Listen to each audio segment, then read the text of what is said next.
Bonjour à tous, ici Paul-Hélène Ponceau pour un nouveau podcast.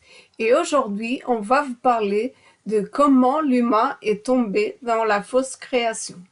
Mais avant de continuer, on voulait vous annoncer qu'on organise un webinaire le samedi 21 septembre de 18h à 22h. Paul Ponceau va vous parler sur les réseaux sataniques et leur lien avec les entités non humaines. Donc c'est un webinaire en direct et il reste encore des places. Donc pour ceux qui veulent s'inscrire, n'hésitez pas à le faire. De toute manière, les inscriptions sont possibles jusqu'au samedi 21 septembre, 18h, 18h15. Et c'est un webinaire où il y aura de l'information inédite. Et comme c'est en direct, il y a des questions, des réponses. Et prévoyez 1 à 2 heures de plus parce que très souvent, ça dure plus longtemps. Alors, le lendemain, le dimanche 22 septembre, on organise une visite guidée conférence et ça se passe, le point de rendez-vous, c'est à l'entrée du Jardin des Plantes. Alors, c'est l'entrée principale du Jardin des Plantes au niveau du quai Saint-Bernard, dans le 5e arrondissement de Paris, donc juste en face de la Seine. Et le thème, c'est le clonage, le réveil obscur. C'est la présence hybride et on va parler de biologie synthétique. Et on va voir que le transhumanisme n'est qu'une façade pour une modification totale de l'humain et de toute la biosphère. Alors sachez que c'est une visite guidée conférence en plein air qui commence à 14h et qui dure jusqu'à 19h et que même s'il pleut, elle aura lieu puisque on ira dans un café sur une grande table pour parler de cela et on sortira dès que la pluie s'arrête ou après pour voir quelque chose, mais quoi qu'il en soit, cette visite guidée conférence aura lieu. Donc n'hésitez pas à vous inscrire. Si ça vous intéresse, vous nous envoyez un mail et n'hésitez pas à venir parce qu'on passe vraiment un super dimanche. Il faut dire ce qui est. On n'a que des très très bons retours. Et pour continuer, on voulait vous annoncer qu'on organise une conférence en présentiel le samedi 5 octobre 2024 de midi à 18h. Donc là, ça sera sur... Qu'est-ce que c'est le thème, Paul? Alors, le thème de la conférence en présentiel, c'est le gang stalking. C'est le lien avec les false flags et c'est sur le lien avec les entités non humaines. Donc là encore, c'est une conférence inédite en présentiel qui aura lieu le samedi 5 octobre de 12h à 18h. Donc, n'hésitez pas à vous y inscrire dès maintenant. On mettra un lien juste en dessous pour que vous puissiez donc nous envoyer un mail pour vous inscrire. Et c'est vraiment une conférence qui va aller très loin et on va donner des informations inédites parce que tous ces sujets sont totalement liés. Et comme Paul Ponceau va très très loin et que les informations sont toujours inédites, vraiment, n'hésitez pas à vous inscrire. Avec tout cela, il y aura de l'échange, il y aura des pauses, il y aura une pause déjeuner, il y aura des pauses café. Ne vous inquiétez pas, ça sera que de l'échange, du plaisir et de la très bonne information. Donc, n'hésitez pas à vous inscrire. Pour cela, il suffit de nous envoyer un petit mail. Donc, pour continuer, Paul, on va commencer pour la fausse création. La fausse création. L'humain, comment il est tombé dans cette fausse création? Alors, en gros, c'est les entités sans âme. Donc, pour un petit peu voir comment ça s'est fait, c'est les entités non humaines qui, au départ, avaient été générées par le démiurge, un petit peu comme des copies de la vraie création. Donc on explique pourquoi dans nos livres et tout ça. Et ces entités non humaines, qu'on appelle djinns, démons, archontes reptiliens, elles ont besoin de louche de notre énergie et de nos âmes pour ne pas dévoluer. Pourquoi? Parce qu'elles n'ont pas de connexion divine, donc elles dévoluent, elles s'usent, et cette usure est au-delà du temps. Donc ces entités sont des parasites dimensionnels, interdimensionnels, qui vont de dimension en dimension de la vraie création, et qui ciblent l'espèce qui est gardienne d'une région, d'une dimension donnée de la vraie création, et la leur a tombé dans la fausse création. Et elle la leur en offrant des cadeaux empoisonnés. Et les cadeaux empoisonnés, c'est de la technologie. Et en gros, les entités vont dire aux êtres qui ont une âme, qui sont dans la vraie création, voilà, si vous consentez à la fausse création, vous deviendrez des dieux, ce qui est une manipulation totale. Et pour leurrer à consentir à la fausse création, elles mettent en place des faux âges d'or qui ressemblent à la vraie création. Pourquoi? Parce que si on passait directement de la vraie création à la fausse création, telle qu'elle est maintenant, personne n'accepterait. Donc les entités sans âme mettent en place des faux âges d'or pour leurrer les êtres de la vraie création à consentir à la fausse création. Et elles offrent de la technologie pour le consentement. Symboliquement, c'est la technologie. Donc ce qui s'est fait sur Terre, c'est fait dans de nombreuses autres dimensions de la vraie création. Donc beaucoup d'entités qui nous manipulent à l'heure actuelle. Et ça, des hypnothérapeutes comme André Dacci s'en étaient rendus compte, de même que des hypnothérapeutes comme Stéphanie et comme Tony. Beaucoup de ces entités, à la base, qui nous manipulent, avaient une âme, mais ont été leurrées par d'autres entités à consentir à la fausse création. Et ensuite, il y a d'autres étapes du consentement sur lesquelles on reviendra, où là, les êtres sont leurrés à perdre leur âme, à céder leur âme aux entités sans âme, et ensuite à devenir des êtres parasites, des parasites dimensionnels. Donc beaucoup d'entités qui nous manipulent avaient à la base une âme, mais sont tombées dans le piège des entités sans âme, et de fil en aiguille ont donné leur âme aux entités sans âme. Et leurs âmes ont été phagocytées par la conscience collective synthétique des entités sans âme.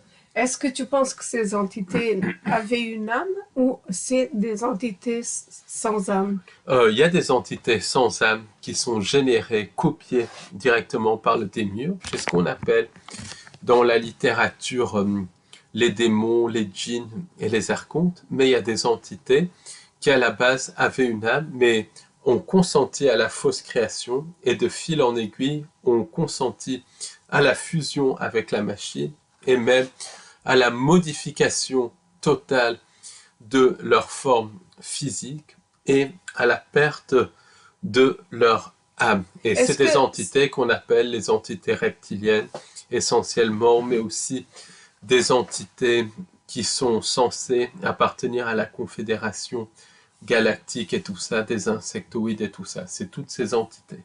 Est-ce que c'est ce qui s'est passé avec l'humain ou est-ce que ça va se passer dans le futur? Ça a commencé, le processus a commencé, même si on ne peut pas parler de temps. Et dans le futur, si on ne réagit pas, c'est ce qui va arriver. Donc comment ça a commencé avec les humains? Comment a eu lieu la chute?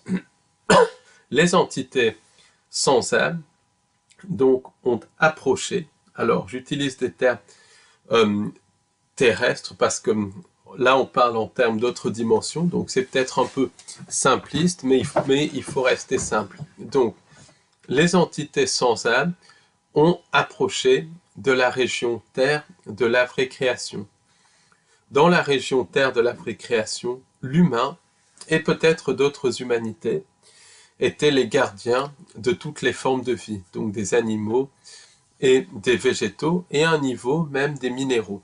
Et les entités sans âme ont dit aux humains, voilà, on est vos dieux, vos créateurs, ce qui est un énorme mensonge. Et vous voulez peut-être devenir comme nous. Donc, si vous consentez à cette fausse création, vous deviendrez des dieux et on vous offrira des cadeaux pour que vous deveniez encore plus des dieux. Et donc, les entités sans âme ont montré d'une manière ou d'une autre la fausse création aux humains, et elles ont montré un faux âge d'or. Donc, le piège donc s'est passé. C'est un petit peu comme par exemple quelqu'un qui a vécu toute sa vie, on va dire en Polynésie, dans un endroit paradisiaque. Si quelqu'un veut le leurrer et lui montre les plages de la Corse qui sont un petit peu moins belles que les plages de Polynésie, ça passe quand même.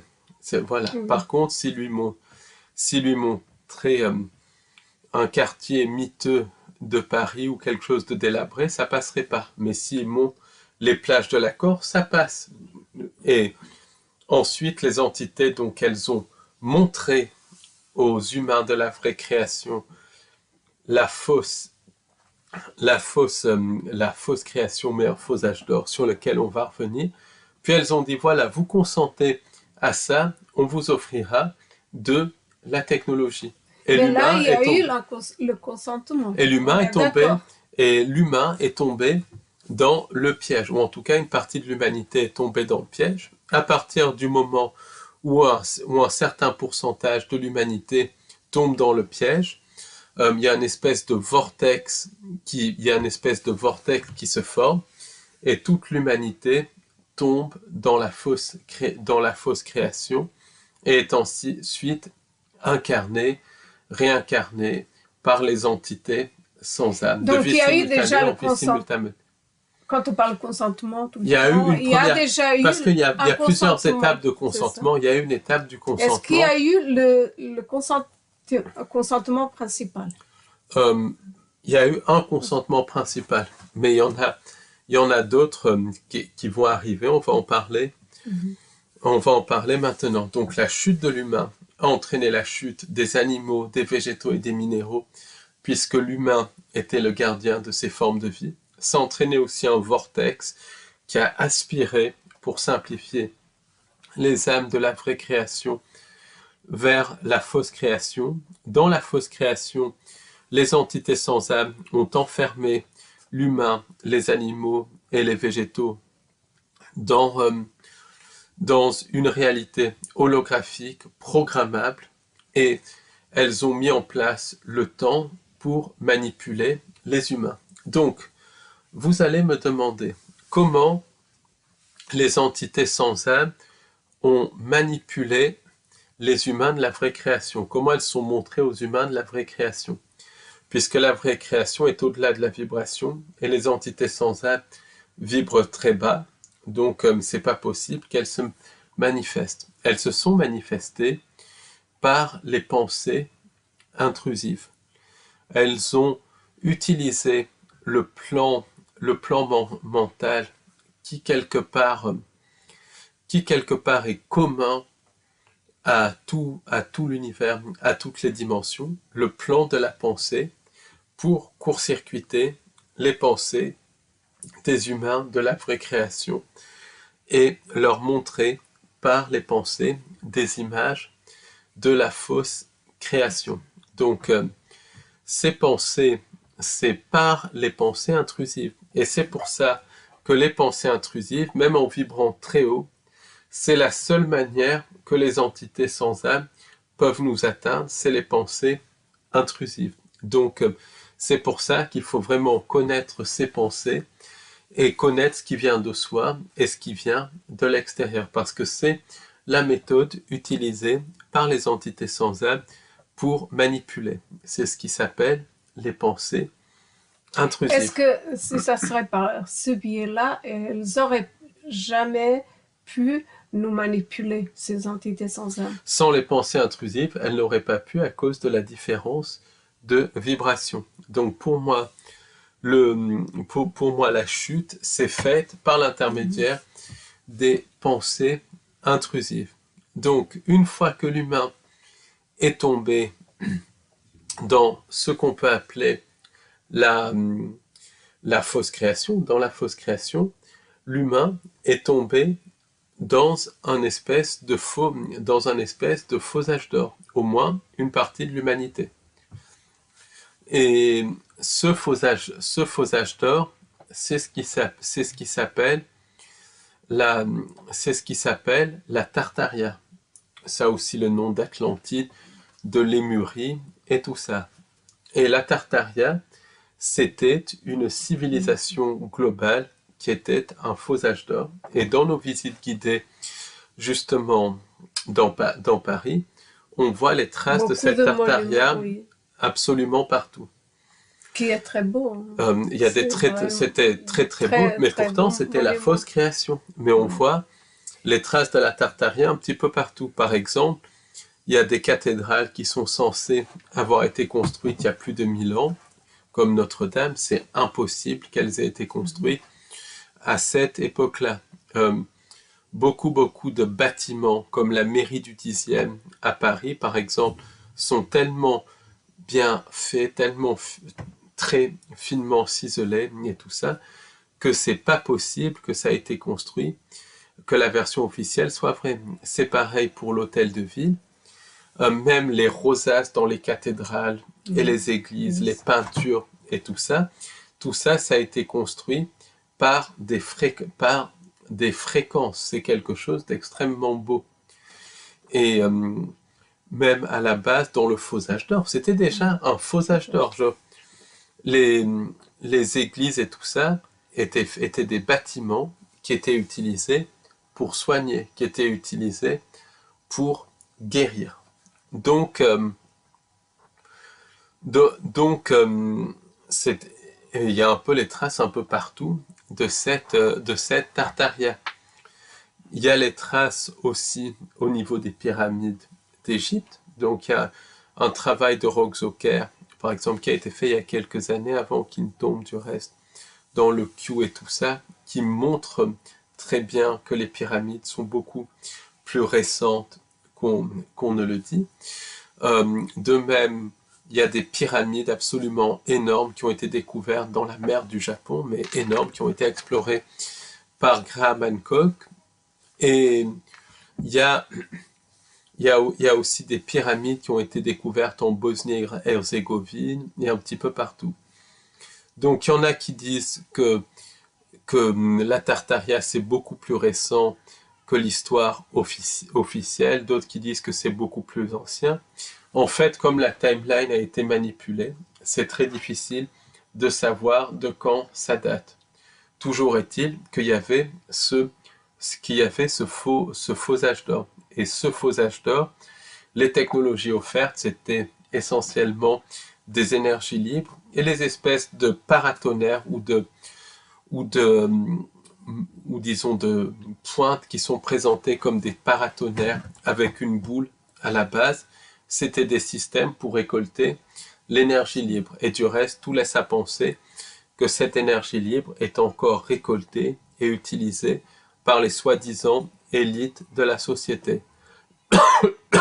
Donc, on voit très bien que les traces de la Tartaria sont un petit peu partout dans le monde. Même des bâtiments comme la Tour Eiffel, le Grand Palais et tout ça sont des copies inspirées de la Tartaria ou des vestiges de la Tartaria. Mais comme tu dis, c'était déjà à cette époque-là, c'était la fausse création. Mais comment ça se fait que actuellement, c'est devenu des bâtiments très moches et très Ben ça, très dégradé là, et rien à voir, même rien à voir avec ces vestiges de la Tartarie. ça c'est lié carrément à la manipulation de la timeline. C'est lié au fait que la timeline a été totalement manipulée et totalement transformée. Pourquoi? Parce qu'un âge d'or, même faux, ne donne pas suffisamment d'énergie aux entités non humaines.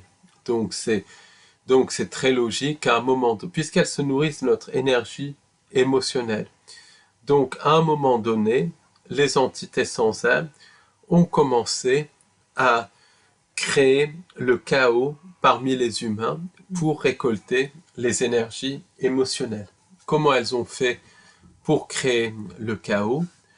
Elles l'ont fait par les pensées intrusives, puisqu'à la base, l'humain n'était pas mauvais. Les entités sans âme ont donc commencé à mettre dans l'esprit des humains des pensées intrusives pour créer des conflits, pour créer des disputes, pour créer de la violence. Et dans les récits comme la Bible et tout ça, ça se voit dans le mythe de Caïn et Abel, où Caïn tue son frère Abel, et ça, c'est une sorte de révélation contrôlée par les entités sans âme pour montrer que des défauts comme la jalousie, comme la colère et tout ça, liés aux pensées intrusives, ont commencé à être mis en place dans l'espèce humaine. Donc, avec le faux âge d'or, les premiers conflits sont apparus. D'abord, très localisés, concernant essentiellement des individus, des villages et tout ça, des villes, des choses comme ça. Le conflit a commencé à se généraliser comme c'est maintenant, à tous les niveaux, au niveau individuel et au niveau collectif. Est-ce que les entités ont créé les conflits ou une perception de conflit? Parce que, comme tu dis très souvent, tu dis qu'elles nous font créer. Et après, quand on a consenti, tout est, c'est-à-dire qu'on a déjà consenti dans le monde. Quand on a, tu vois ce que je veux créer, ce qu'elles ont voulu, ça a été donné le consentement. À partir de là, elles peuvent nous manipuler. À partir de là, elles ont par les pensées intrusives créé non seulement des vrais conflits par les pensées intrusives, mais aussi des perceptions de conflits. Donc elles travaillent des deux côtés. Des deux côtés, mais c'est-à-dire que c'est nous qui allons donner notre accord malgré nous. Ben, elles imitent nos pensées, donc elles nous leurrent à consentir. Et c'est ça un petit peu le drame de la condition humaine, oui. C'est que ces entités nous leurrent, elles nous utilisent littéralement et elles nous leurrent à consentir. Donc c'est un truc de fou. Et ça a commencé dès l'époque de la Tartaria. Et la Tartaria, ça peut être il y a quelques centaines d'années, comme il y a quelques milliers ou quelques dizaines de milliers d'années, et on ne peut pas vraiment le savoir, parce qu'on va le voir, les timelines ont été totalement manipulées. Les entités sans âme ont ensuite commencé aussi à vouloir faire en sorte que les humains, et c'est partout pareil dans toutes les dimensions, soient plus facilement affectés par les pensées intrusives. Donc qu'est-ce qu'elles ont fait? Elles nous ont modifiés génétiquement en modifiant notre subconscient. Mais en fait, les entités ne vont pas nous modifier génétiquement forcément en manipulant directement nos gènes, bien qu'elles le font par les abductions.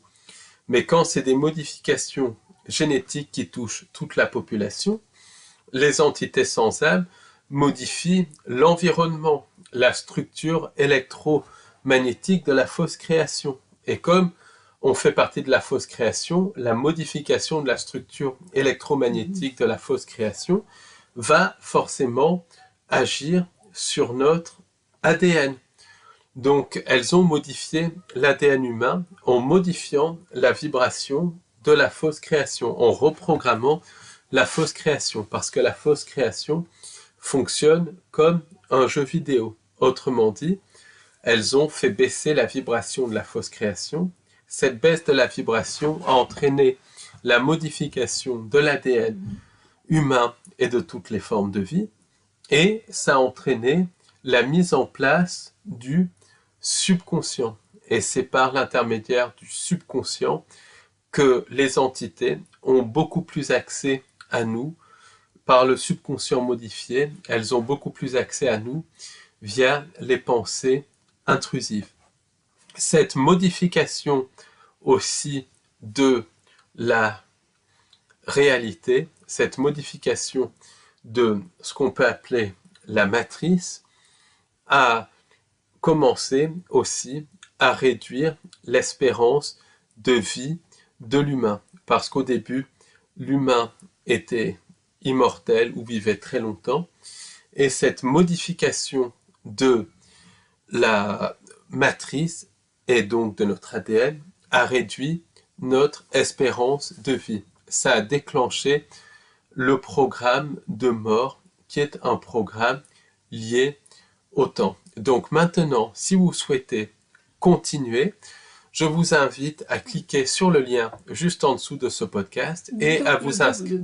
Donc le lien c'est www.au-delà-de-l'illusion.fr et dans au-delà de l'illusion.fr, vous cliquez sur la partie abonnement et pour 5 € par mois, vous aurez l'intégralité de ce podcast et des centaines d'heures d'autres podcasts inédits. Donc n'hésitez pas à y aller et en plus il y aura une analyse de l'actualité toutes les semaines qu'on va faire samedi, qu'on mettra en ligne en tout cas entre samedi et lundi. Donc vraiment n'hésitez pas à vous abonner. En vous abonnant, vous soutenez notre travail et vous avez accès à des centaines d'heures de podcasts inédits. Donc, je mettrai le lien juste en dessous de ce podcast et il faudra faire un copier-coller pour la simple et bonne raison qu'avec certaines versions de Google Chrome, il y a une incompatibilité avec WordPress. Donc, faites un copier-coller et le site s'affichera. S'il ne s'affiche pas, utilisez le moteur de recherche, utilisez Firefox, mais normalement il s'affiche, particulièrement avec les versions les plus modernes de Google Chrome. Donc, sinon, vous utilisez Firefox. Ça vient d'une incompatibilité entre notre site et Google.